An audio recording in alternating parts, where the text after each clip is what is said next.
Good morning, students. Good morning, ma'am. Is my voice clear to you? Yes, ma'am. So बच्चों, the treasure with in chapter पढ़ रहे थे हम लोग English supplementary का, है ना? ये पूरा कंप्लीट हो गया था कि थोड़ा बचा था?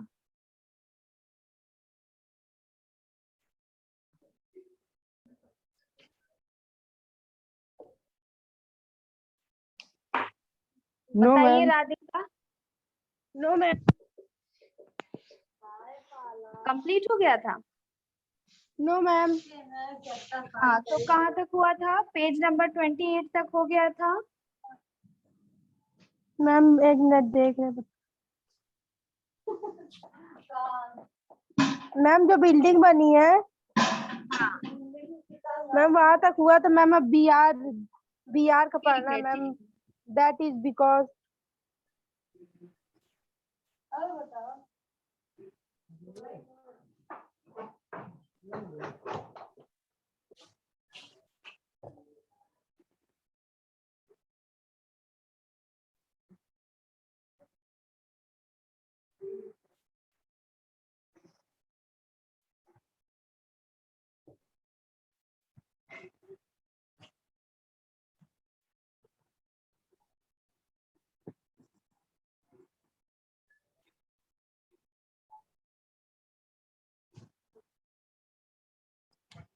So,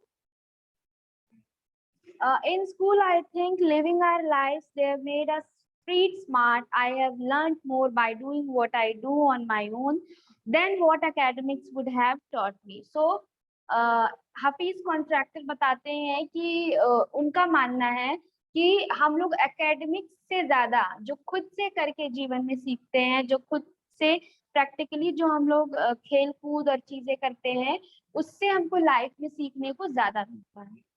सो आइए इसको नेक्स्ट पढ़ते हैं पेज नंबर 31 पर। यहाँ से ये वाला जो पेज नंबर है ना, यहाँ से। So BR, that is because the personality and skills were there. You were able to find expression in a manner you were comfortable with and defied every rule so that nobody would stop you from doing what you needed to do. So यहाँ पर बेला राजा कह रही हैं, वो भी अपना थोड़ा सा व्यू रख रही हैं कि ये इसीलिए होता है क्योंकि जो पर्सनली जो हमारे अंदर स्किल्स है, अब जो हम कर सकते हैं, जो हमारे अंदर पर्सनली चीजें अंदर इनबिल्ड है, वो सारी चीजें करने के लिए हम कंफर्टेबल होते हैं। अगर कोई और हमको कुछ करने के लिए कहता है इंस्टीड ऑफ जो हमें इंटरेस्ट है, तो उस चीज में हमें कम मास्टरी होगी, लेकिन जो चीज हमें इंटरेस्टिंग लगती है, जो हमें पसंद है, वो करने में हम बड़े कंफर्टेबल होते हैं। इसीलिए शायद जो आपने खुद से जीवन में सीखा है करके वो ज्यादा आपको अच्छा लगा और उससे आपकी जो स्किल्स है वो और ज्यादा इम्प्रूव हो गई। सो अब यहाँ पे हफीज कॉन्ट्रैक्टर क्या कह रहे हैं, I was more interested in other things. If for example while in class it started raining outside, I would think of flowing water and how to build a dam to block it. So ये कह रहे हैं कि जब मैं school में था तो मैं दूसरी चीजों को करने में ज्यादा इंटरेस्टेड था। जैसे कि अगर क्लास में हूँ मैं और क्लास चल रही है और मैं क्लास में हूँ, बाहर बारिश होने लगी और बाहर अगर बारिश होती है तो मैं क्या देखता हूँ,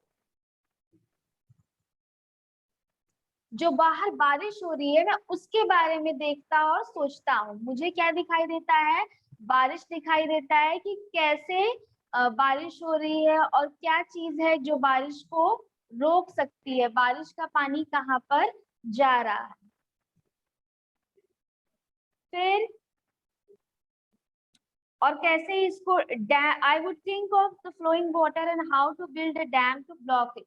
मैं फ्लोइंग वाटर के बारे में सोचता हूँ या सोचता था, और मैं क्या सोचता था कि कैसे कोई डैम बनाता होगा इस पानी को, इस फ्लोइंग वाटर को रोकने के लिए। I would be thinking about the flow of water within the dam and how much of water the dam would be able to hold. That was my interest of the day. और class चल रही है, teacher class में बता रही है, लेकिन मैं उस बहते हुए पानी को रोकने के लिए, ब्लॉक करने के लिए बांध कैसे बनाना है और किस टाइप का बांध होगा जो इसको पूरे वाटर फ्लो को रोक देगा, मैं उसके बारे में सोचता रहता था पूरे दिन। When students lost a button while playing or fighting, they would come running to me and I would cut a button for them from chalk using a blade. Discipline in the school was very important and no student could afford to have a button missing. The student would get past dinner with a full neat uniform and after that it did not matter.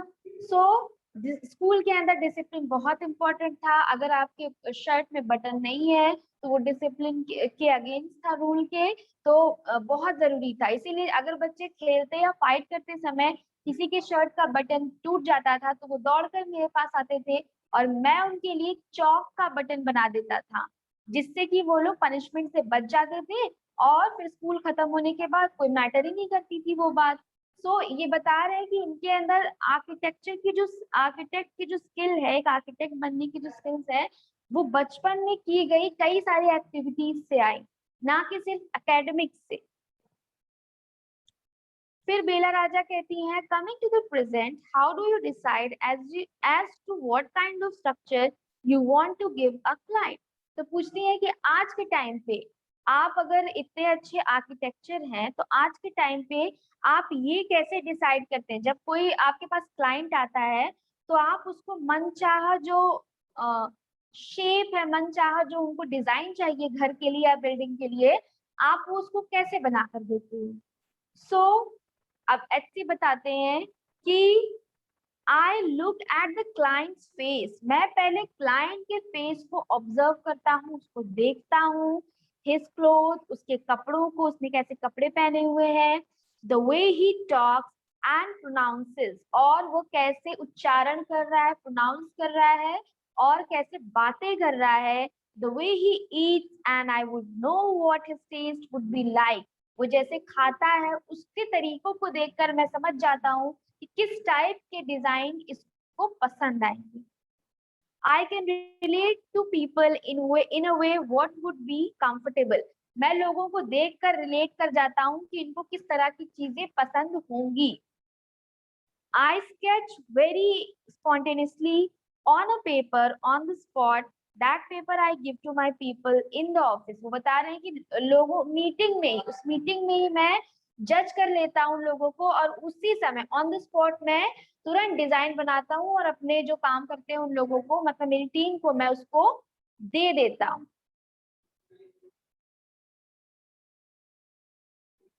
फिर बेला राजा कहती है, you do it instinctively, क्या आप इसको मतलब एकदम तुरंत ही देख कर लोगों को बस ऐसे ही कर देते हो बिना कुछ पूछे बिना कुछ जाने। तो ऐसे कहते हैं कॉल इट इंस्टेंट, आप इसको कह सकते हैं कि मैं इसको नेचुरली कर लेता हूँ। कॉल इट अरिथमेटिक, व्हाटएवर, आप इसको अरिथमेटिक भी कह सकते हो, अरिथमेटिक जो सब्जेक्ट होता है उससे रिलेटेड भी आप इसको जोड़ सकते हो, जो आप कहना चाहें। Now it comes to me like mathematics, अब तो ये मेरे लिए एक मैथ्स की तरह हो गया है। Putting design, construction, psychology and sociology together and making a sketch from all that is mathematics। वो बोल रहे हैं कि साइंस, मैथ, साइकोलॉजी सबको जोड़कर मिलाकर मैं उस डिजाइन को तैयार करता हूँ। मतलब साइकोलॉजी मतलब क्लाइंट का फेस, बिहेवियर, नेचर देखकर, और अर्थमेटिक की कुछ मतलब जो अब उसको मेजर करके हर चीज एक एक डिटेल, मतलब हर सब्जेक्ट को मिलाकर मैं उसको डिजाइन तैयार कर लेता हूँ।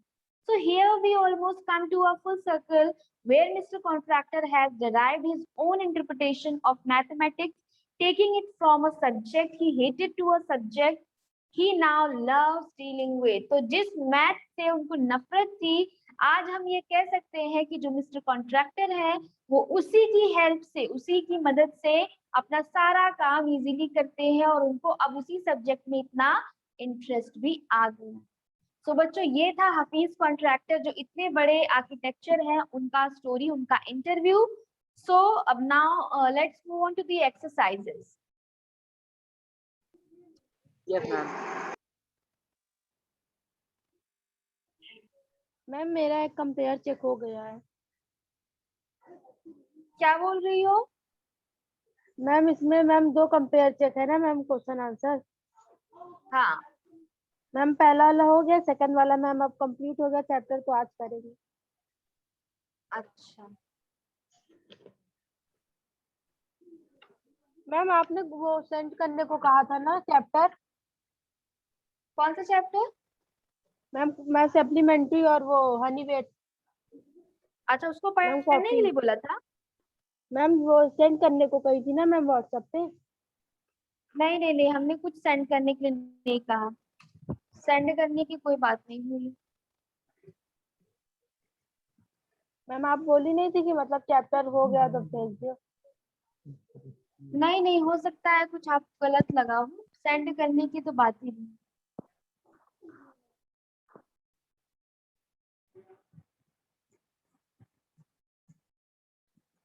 सो बच्चों, see the question answer of this chapter. देखो यहाँ पर फर्स्ट क्वेश्चन आपको दिख रहा होगा। What did Hafiz contractor have nightmare about? दिख रहा है फर्स्ट, सेकेंड एंड जो थर्ड क्वेश्चन है। Yes ma'am. हाँ, तो पेज नंबर देखिए, जो फर्स्ट वाला क्वेश्चन आंसर है वो पेज नंबर 28 पर है।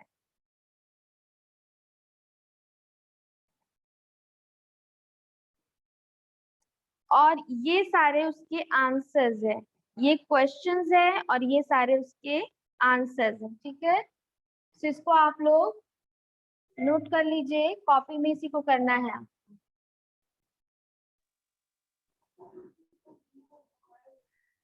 सबको दिख रहा है ना, clear? Yes ma'am. Next page पर आपका कौन सा क्वेश्चन आंसर है? ये वाला।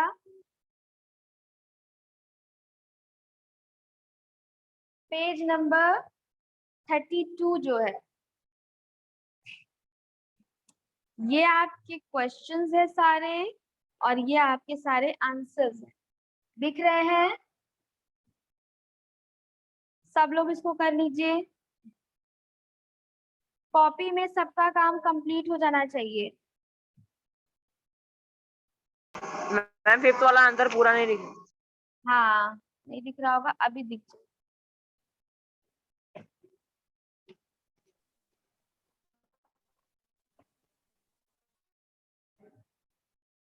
तो यहाँ तक आपका फिफ्थ वाला क्वेश्चन का आंसर है, सॉरी सिक्स वाला।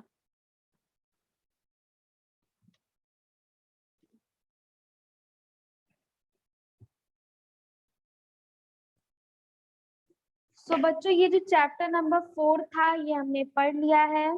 अब आ जाइए आप लोग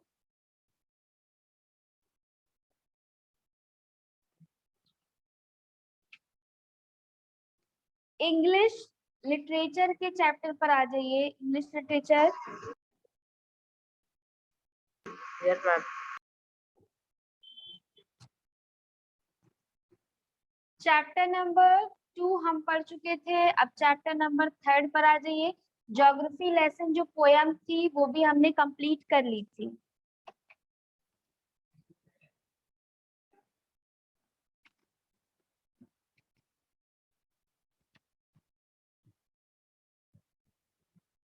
मैम और कौन सा चैप्टर पढ़ाई थी? चैप्टर नंबर 3 इंग्लिश लिटरेचर का चैप्टर नंबर 3 पर आ जाइए।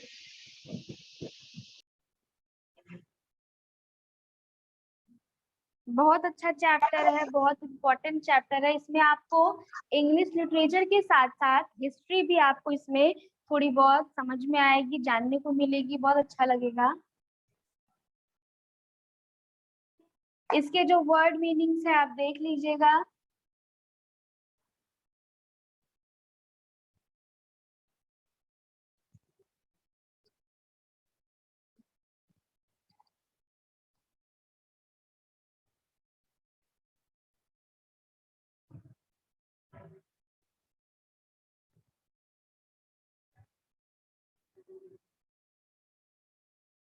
बच्चों सबको दिख रहा है चैप्टर? Yes ma'am. हाँ। सो ग्लिम्सेस ऑफ द पास्ट। अब glimpses of the past chapter है, इसकी वर्ड मीनिंग्स आप देख लीजिए।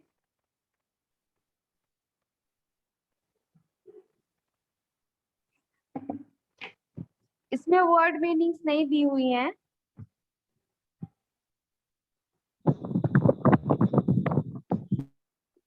इसमें देखो जब वर्ड मीनिंग दी नहीं हुई है तो हमें ही इसकी वर्ड मीनिंग जो टफ लग रही है उसको करना होगी, समझ रहे हो?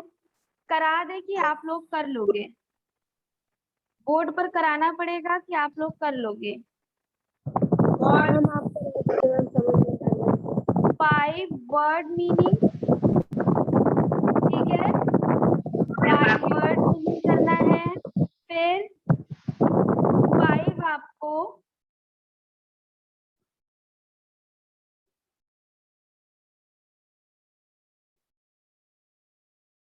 हार्ड वर्ड्स भी करने हैं, ठीक है। 5 वर्ड मीनिंग, 5 हार्ड वर्ड्स, और क्या करना है बताइए? Ma'am make sentence. Yes, 5 make sentence.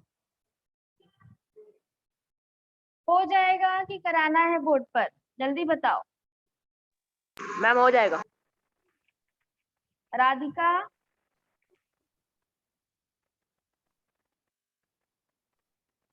Radhika yes ma'am. आवाज आ रही है? हो जाएगा। Yes ma'am, ma'am make sentence हो जाएगा। Word meaning and hard word भी। जैसे देखो यहाँ पर लिखा है ना, फर्स्ट वर्ड आपका है, यहाँ पर देखो फर्स्ट वर्ड है मार्टायर्स, दिख रहा है? Yes ma'am. हाँ, तो अब मार्टायर्स वर्ड आपको दिखा है, ये टफ है, तो इसका मीनिंग आपको ढूंढना है। तो मार्टायर का मीनिंग क्या होता है कि जो शहीद हो जाते हैं ना, उनको क्या कहा जाता है? मार्टायर कहा जाता है। और इसकी मीनिंग क्या होगी?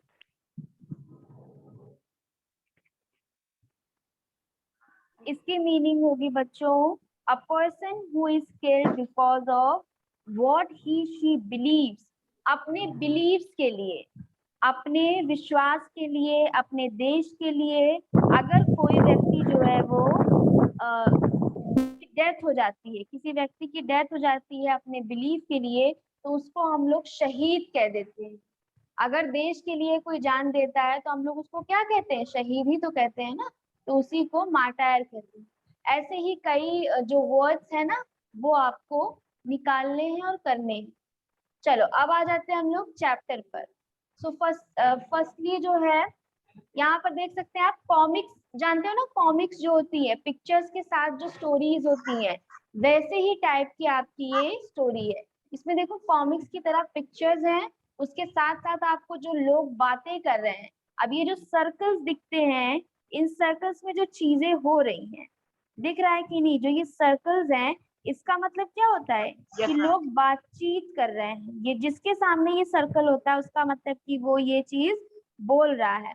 अब यहाँ पे ये सर्कल नहीं है, यहाँ पे देखिए सिर्फ एक ब्लॉक बना हुआ है ना ये। तो इसका मतलब क्या हो जाएगा कि ये चीज हमको सिर्फ बताने के लिए है। लेकिन जहाँ पर ये सर्कल्स हैं, तो इसका मतलब होता है कि लोग यहाँ पर बातचीत कर रहे हैं, बोल रहे हैं, है ना? Yes, ma'am. चलो अब इस चैप्टर को स्टार्ट करते हैं रीड करना। कौन रीड करेगा बताओ? मैम करें। कौन करेगा? अयाज के अलावा किसने बोला? मैम हम। अनुराग। चलिए Anurag, you start reading. Yes, ma'am. Here are some pictorial glimpses of the history of our country from 1757 to 1857. These pictures and speech bubbles will help clarify your understandings of the conditions that led to the event known as the First War of Independence in 1857. हाँ, सो देखिए यहाँ पर दिया हुआ है कि here are some pictorial glimpses। glimpses का मतलब होता है बच्चों झलकियां, है ना? कुछ ग्लिम्स मतलब कुछ झलकियां, कुछ दृश्य कहाँ के, of the history of our country, हमारे देश की हिस्ट्री, हमारे देश के इतिहास के कुछ ग्लिम्सेस आपको यहाँ पर देखने को मिलेंगे। किसके थ्रू? पिक्टोरियल्स के थ्रू, पिक्चर्स के थ्रू। एंड कहाँ के? फ्रॉम 1757 टू 1857, और कहाँ तक के? 1557 है ना, 1757 से 1857 तक। These pictures and speech bubble जो मैंने आपको बताया कि लोग बात करते हैं तो उसके सामने जो बबल जैसा बना होता है, will help clarify your understanding of the conditions that led to the event known as the First War of Independence in 1857। तो आपको पता होगा बच्चों, हिस्ट्री इतना तो आपने पढ़ी होगी कि हमारे जो फ्रीडम की जो फर्स्ट लड़ाई थी वो कब लड़ी गई थी? 1857। और किसी को पता है वो लड़ाई कौन सी थी? बताइए क्या हुआ था? इसके ऊपर मूवीज भी बनाई जा चुकी। किसी को पता है 1857 में क्या हुआ था? Can anyone tell me about 1857 fight? बताइए, जो स्ट्रगल हुआ था। मंगल पांडे का नाम सुना है बच्चों? नहीं सुना? No ma'am.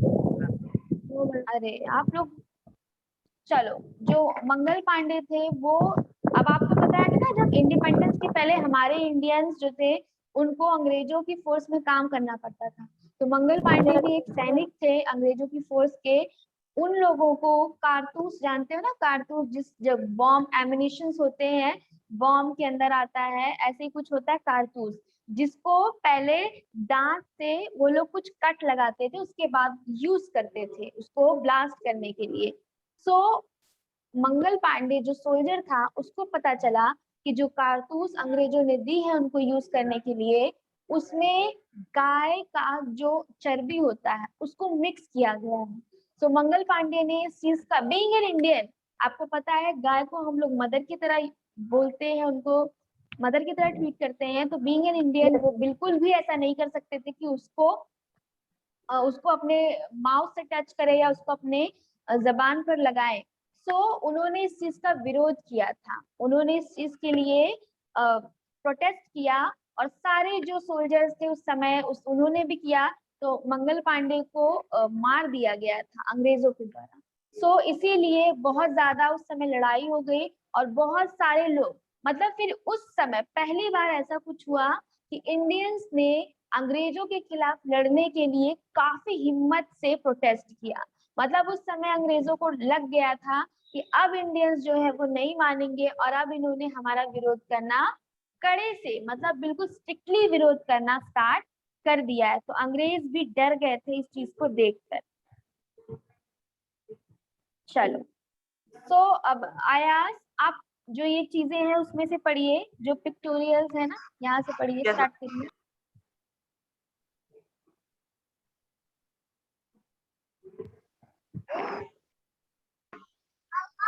at a function in Delhi, oh my countrymen, let your eyes fill with tears as you recall the sacrifices of Indian martyrs.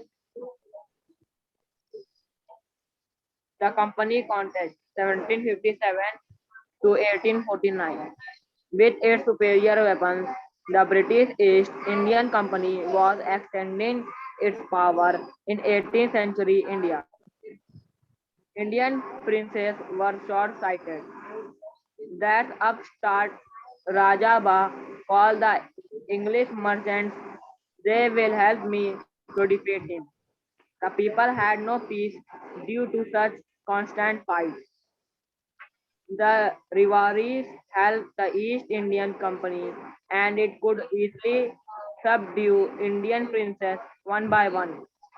A far-seeing ruler like the brave Tipu of Mysore fought the British till he died fighting.